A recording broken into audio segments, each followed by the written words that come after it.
میں کوئی نہیں بھونک سکے گا، اور اگر کسی نے گستاخی کیا تو اس کو سخت ترین سزا دی جائے گی۔ یہ قانون ہونا چاہیے کہ نہیں ہونا چاہیے؟ میرے عزیزو، کیا اسلام کبھی دوسرے دیوی دیوتاؤں کے مذاق اور ان کے بھگوانوں کا مذاق اڑانے کی اس طرح کی مجلسیں منعقد کرتا ہے؟ کبھی آپ نے سنا؟ ہاں، ہم اپنے حق کو بیان کرتے رہیں گے۔ تمہیں جس مذہب سے سروکار ہے اسی مذہب سے تعلق رکھو۔ ہم نے ان تمام چیزوں کو کبھی انٹرٹین نہیں کیا، دوسرے مذاہب۔ مجھے بتاؤ، بدلے میں حضور کی ذات پر جب جب حملہ ہوا، حضور کی ذات پر جب جب حملہ ہوا، مجھے بتاؤ کیا کبھی بدلے میں ہم نے عیسائیوں کے نبی عیسیٰ علیہ السلام کی کردار کشی کی؟ کبھی توہین کیا عیسیٰ علیہ السلام؟ ارے ہم وہاں پر بھی سمجھتے ہیں کہ اگر توہین کرے تو یہاں سے بھی ہم نکل جائیں گے، پھر جتنا تم نہیں مانتے اس سے کئی درجے ہم عیسیٰ علیہ السلام کو مانتے ہیں۔ یہودیوں نے اگر حضور کے کارٹون بنائے تو کیا ہم نے بدلے میں ان کے نبی موسیٰ علیہ السلام کے کارٹون بنانے کی اجازت دی؟ کبھی کیا ہم؟ ہندو اگر بھونکنے لگا، کوئی بھی ایسا آتنکی ہندو جو نبی کی ذات پر، میرے رسول اکرم صلی اللہ علیہ وسلم کی ذات پر مغلظات بکنے لگا، تو کیا ہم بدلے میں کبھی رام کرشن یا وشنو فلاں فلاں اتنے جو ہیں ان کی کردار کشی کی؟ ان کو ننگا کر کے دکھایا؟ کبھی ہم نے ان کو گالیاں دی؟ میرے عزیزو، اسلام ہے ہی نہیں، بلکہ اسلام یہ کہتا ہے لا تسبوا الذین یدعون من دون اللہ۔ اللہ نے یہاں تک فرمایا تم ان لوگوں کو گالی ہی مت دو جو اللہ کو نہیں مانتے، گالی مت دو۔ کیا ہوگا؟ فَيَسُبُّ اللَّهَ عَدْوًا بِغَيْرِ عِلْمٍ، اس لیے کہ پھر وہ پلٹ کر کے تمہارے اللہ کو گالیاں دینے لگیں گے۔ ہم تو شروع کرتے ہی نہیں، کہیں پر شروع کرتے ہی نہیں۔ ہاں، ایک بات یاد رکھ لیں، جواب ہم کسی کی گستاخی کا، اگر تم نے میرے نبی کی شان میں گستاخی کی تو بدلے میں ہم تمہارے کسی دیوی دیوتا کی گستاخی کر کے بدلہ نہیں لیں گے۔ ہمارے انتقام لینے کا طریقہ کچھ اور ہے، وہ انشاءاللہ العزیز وقت بتائے گا، وہ وقت بتائے گا۔ نبی کونین صلی اللہ تعالی علیہ وسلم کی ذات پر کسی نے انگلی اٹھائی تو ہم بدلے میں یہ نہیں کہیں گے کہ تمہارا خدا ایسا تھا، تمہاری دیوی ایسی تھی، تمہارا دیوتا، ہمیں اس سے سروکار ہی نہیں۔ ہم چھیڑ چھاڑ دیوی دیوتاؤں سے نہیں کرنا چاہتے ہیں، اس لیے کہ ہم عقل رکھتے ہیں۔ اگر ایک ہندو نبی کونین صلی اللہ علیہ وسلم کی شان میں اگر گستاخی کیا تو میں پلٹ کر کے اس کے بھگوان کو گالی دوں گا، تو کروڑوں ہندو اور بھی تو ہیں جو خاموش تھے۔ کروڑوں ہندوؤں کے خدا کو میں کیوں گالی دوں؟ ایک نے کیا ہے نا، میں اس سے نپٹوں گا جس نے گستاخی کی ہے، یہ نہیں کہ اس کی پوری برادری سے۔ اسی طرح سے میں دنیا کو بھی آج یہی کہتا ہوں، فرانس کا جو مسئلہ لے کر یہ انہوں نے ایشو بنایا، اتنا بڑا ایشو بنایا، فرانس میں ہوا کیا تھا معلوم ہے؟ فرانس کا ایک ٹیچر، اسکول کا ٹیچر، اپنے اسٹوڈنٹس کے سامنے میرے نبی کے خاکے بنا بنا کر کے دکھا رہا تھا، حضور صلی اللہ تعالی علیہ وسلم۔ اس کی شکایت بھی ہوئی آلریڈی، یہ اچانک نہیں ہوا یہ سب کچھ، اس کی شکایت ہوئی انتظامیہ سے، ایکشن نہیں لیا گیا۔ تو ایک نوجوان چیچن کا، جس کا نام عبداللہ بتایا گیا، وہ اپنی بھاوناؤں پر قابو نہیں پایا، اٹھا، اس نے قتل کر دیا، مار ڈالا۔ جو ٹیچر خاکے بنا رہا تھا اس کو اس نے قتل کر دیا۔ یہ معاملہ اس کا پرسنل ہے، ٹھیک ہے؟ یعنی اس نے جو سٹینڈ لیا وہ وقت کا اس کا تقاضا تھا، اس نے سٹینڈ لیا اور مار دیا۔ لیکن مجھے یہ بتاؤ، کیا اس عبداللہ چیچنیا کو، شیشانی کو چھوڑ دیا گورنمنٹ نے؟ اسی وقت پولیس نے گولیوں سے بھون دیا، اس عبداللہ کو بھی ختم کر دیا۔ اب میں یہ جو ہمارے ہاں بھونکتی ہے میڈیا، ان تک یہ بات پہنچاؤں گا۔ یہ پورے کے پورے مسئلے کو ڈائیورٹ کر کے یہاں ڈیبیٹ کر رہے تھے، 8-10 دن تک اسی پر بکواس کرتے رہے۔ میں آپ کو بتاتا ہوں، बात एक टीचर की स्टूडेंट की थी, खत्म हो गई। इसने उसको मारा, उसको तुमने मारा, खत्म कर देना चाहिए ना, बात तो खत्म कर देना चाहिए। हुआ क्यों था यह भी मालूम है, उसने खाके बनाए, इसने मारा। चलो इसने मारा तो तुमने बख्शा थोड़ी ना है, पुलिस ने उसको भी मार दिया, बात खत्म हो गई। लेकिन अब उस टीचर की हिमायत में जिसने खाके बनाए थे, गलत किया था कि नहीं किया था? एक सेकुलर आदमी से भी मैं पूछूंगा, जिसका इस्लाम से ताल्लुक नहीं, उससे भी मैं पूछूंगा छेड़ा किसने था? उसे क्या जरूरत थी रसूल पाक की जात को छेड़छाड़ करने की? उसे मालूम है ये सेंसिटिव कितनी है इसके अंदर, कि हुजूर अकरम सल्लल्लाहु ताला अलैहि वसल्लम को लेकर के पूरे मुसलमान कितने जज्बाती, उसे मालूम है। क्यों छेड़ा? उसने गलती की थी, मारा गया, और जिसने मारा था उसको भी कत्ल कर दिया गया। लेकिन हुकूमत फ्रांस अब इसके बीच में कूदती है, फ्रांस का सदर इसके दरमियान आता है, और वो उस टीचर की हिमायत में कि इसको एक टेररिस्ट ने कत्ल कर दिया, और हम टेररिस्ट के मुकाबले में इसको श्रद्धांजलि पेश करते हैं कि इसको भी टीचर को, उनके कौल के हिसाब से ये मजलूम मारा गया, इसलिए उन्होंने उसको हीरो बना करके उसके खाके बिल्डिंगों पर लगाए। और जो उसने अपनी जिंदगी में नबी की तौहीन करने के लिए जो खाके बनाए थे स्टूडेंट्स के दरमियान, अब गवर्नमेंट ने फ्रांस की अपनी हुकूमत के जो इदारे हैं पूरी बिल्डिंग पर हुजूर के खाके लगाती है। आज तक कभी ऐसा नहीं हुआ था। आम आदमी कर रहा था ठीक है, लेकिन हुकूमत का सदर, प्रेसिडेंट अगर इजाजत दे, मेरे अजीजों, पार्लियामेंट के ऊपर अगर किसी चीज की तस्वीर लगे तो माने रखती है कि नहीं? हाई कोर्ट पर अगर कोई तस्वीर लगे तो माने रखती है कि नहीं? राजभवन पे अगर कोई तस्वीर लगे तो माने रखती है? ये गवर्नमेंट बिल्डिंगें हैं। फ्रांस की गवर्नमेंट बिल्डिंग के ऊपर मेरे नबी की शान में पूरी तौहीन आमेज खाका बना करके उन्होंने लगा दिया, कहा जिसको जो करना है कर लो, हम भी खाके बनाते हैं। अब यहां पर मैं फलसफा समझाता हूं, जो बात मैंने पहले कही, ये अपने आप को बहुत सेकुलर कहते हैं। जालिमो, तुम सेकुलर नहीं हो, शिद्दत पसंद हो, तुम शिद्दत पसंद हो, कट्टरवाद हो तुम लोग। अगर एक अब्दुल्ला शीशानी ने तुम्हारे टीचर को मारा था तो तुम उसी को पकड़ते, उसको ही सजा देते, और ऑलरेडी तुमने दे दिया। लेकिन उसके एक कत्ल की बुनियाद पर तुम 180 करोड़ मुसलमानों के नबी की तौहीन करोगे, पूरी दुनिया के नबी की तौहीन करोगे? ये कहां का इंसाफ है? ये सेकुलरिज्म है। जिसने किया उसी के साथ तुमको सजा का मामला करना चाहिए था। मेरे अजीजों, ऐसा तो नहीं होगा कि एक कौवा तुम्हारे घर से बोटी उठा करके ले गया तो तुम सारे कौवों को खत्म करने का ऐलान करोगे?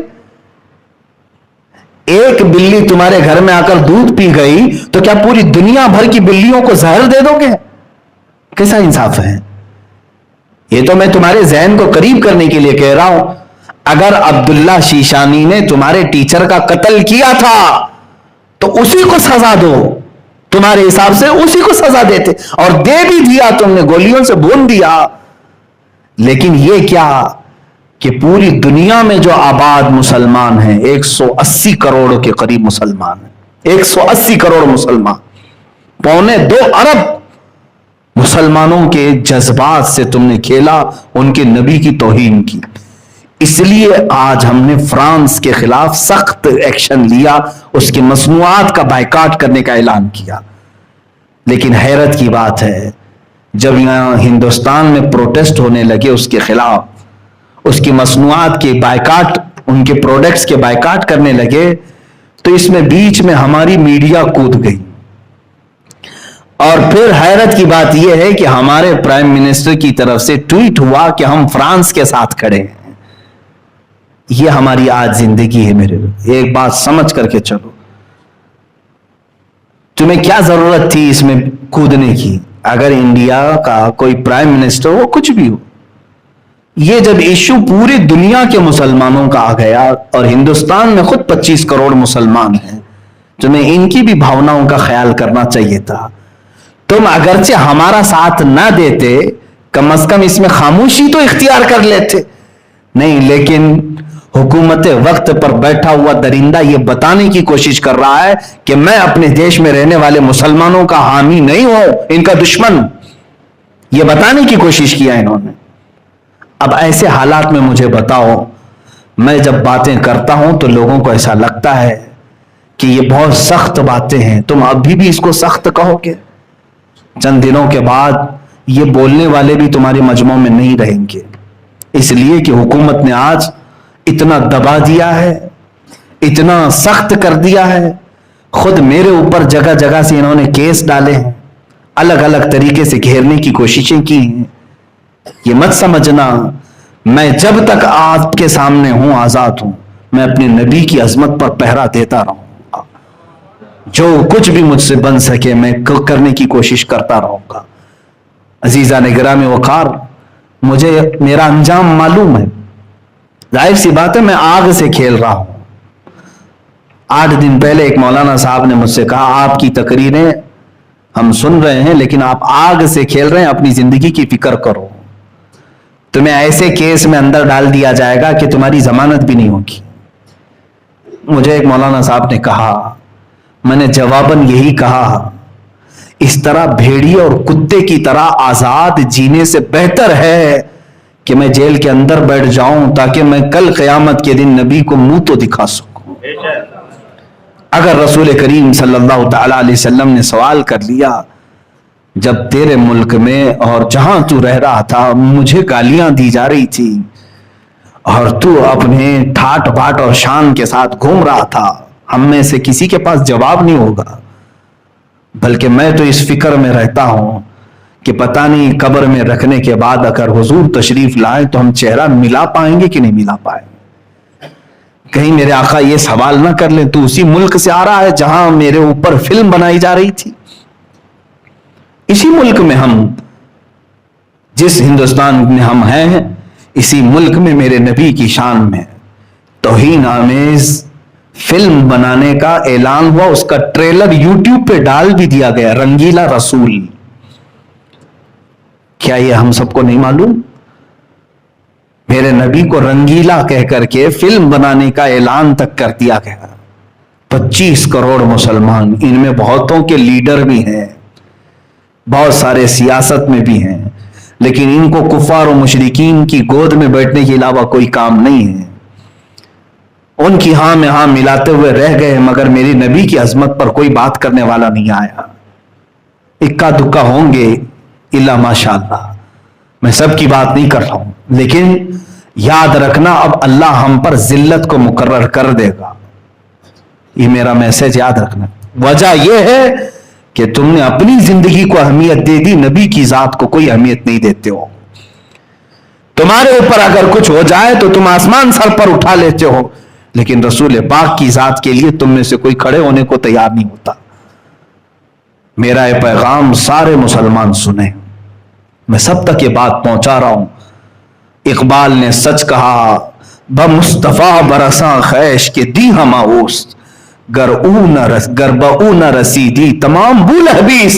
ए बंदे, तू अपने आप को रसूल तक पहुंचा ले, यही दीन है पूरा तेरा। और अगर तू उनकी जात में सीरियस नहीं हुआ तो तुझ में और अबू लहब में कोई फर्क नहीं रह गया। अबू लहब की जिंदगी गुजारना चाहते हो, अबू लहब की तरह जीना चाहते हो? अजीजान गिरामी वकार, रसूल करीम सल्लल्लाहु तआला अलैहि वसल्लम की जब जब बात आई है कुरान में, मेरा रब किस तरह दिफा कर रहा है, आपको हैरत होनी चाहिए। मक्का वालों ने जब ये कहा, वद्दा रब मोहम्मद मोहम्मदा, मोहम्मद के रब ने मोहम्मद को छोड़ दिया, इसलिए कि 15 दिन तक कोई आयत नाजिल नहीं हुई थी। 15 दिन तक कुरान की कोई आयत नहीं आई थी, तो काफिरों ने बात बनाना शुरू कर दिया कि मोहम्मद के रब ने मोहम्मद को छोड़ दिया। जानते हो, ये मेरे रब को गवारा नहीं हुई बात। जवाब में पूरी सूरह नाजिल फरमा दी, वद्दुहा वल्लैली इज़ा सजा मा वद्दअका रब्बुका वमा क़ला। मेरे नबी के चेहरे की कसम, चेहरे वद्दुहा की कसम, जो सुबह के सूरज की तरह चमकता है ان کی زلفوں کی قسم، ما ودعک ربک وما قلا، اے نبی نہ آپ کے رب نے آپ کو چھوڑا ہے اور نہ کچھ کم کیا ہے، وللآخرۃ خیر لک من الاولی، بلکہ اے رسول آپ کی ہر آنے والی گھڑی اللہ نے پہلے سے بہتر بنائی ہے۔ اللہ دفاع کر رہا ہے، ڈیفنس کر رہا ہے۔ تم اگر کوئی بھی بولو گے، قرآن کی آیت نازل ہو گئے، لوگوں نے کہا نبی کے بیٹے کے انتقال کے بعد ان کی اب نسل کٹ گئی، ابتر ہیں اب یہ، ابتر کہتے ہیں جس کی نسل کٹ گئی۔ حضور کو جب کسی نے تانا مارا تو اللہ نے آیت نازل کی، بلکہ پوری سورہ، انا اعطیناک الکوثر فصل لربک وانحر ان شانئک هو الابتر، اے نبی ہم نے تو آپ کو کوثر عطا کیا ہے، خیر کثیر عطا کیا ہے، آپ اٹھیں اپنے رب کی عبادت کریں، قربانیاں کریں۔ اور آپ کو جس نے دشمن نے کہا کٹی ہوئی نسل، اللہ فرماتا ہے ان شانئک هو الابتر، اے محبوب آپ کا دشمن کٹی ہوئی نسل کا ہے، آپ نہیں۔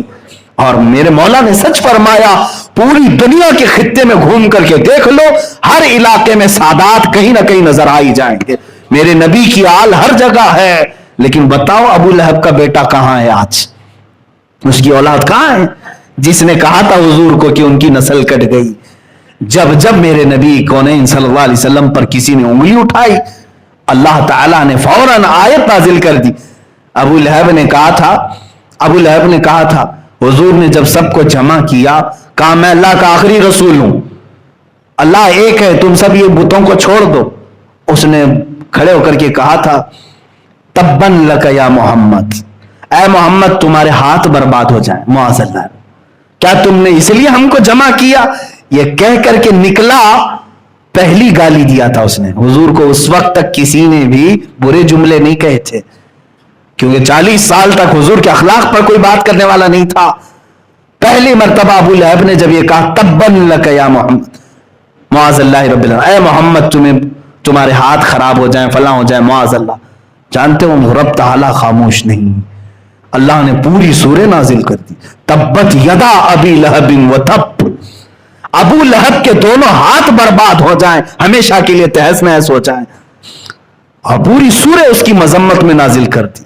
ایک بار ابو لہب نے میرے نبی سے کہا ہوگا، لیکن رب نے قرآن میں اتار کر کے کروڑوں مسلمانوں کی زبان سے اس کی مذمت کرائی، اور قیامت تک کرتے رہیں گے، جب تبت یدا پڑھتے رہیں گے ابو لہب پر لعنت ہوتی رہے گی۔ یہ میرے نبی کی عظمت کو قرآن نے یوں کہا ہے، جب کبھی کوئی گالی دے اللہ رب العزت ڈیفنس میں آ گیا، رب تبارک و تعالی دفاع میں آ گیا۔ ایک بات یاد رکھنا، جو نبی کی عزت اور عظمت پر پہرا دینے کے لیے کھڑا ہوتا ہے وہ اپنے رب کی سنت پر کھڑا ہو رہا ہے، وہ اپنے مولا کی سنت پر آ رہا ہے کہ اللہ تعالیٰ گوارا نہیں کرتا اپنے نبی کی شان میں توہین، میں تو امتی ہوں کیسے برداشت کروں۔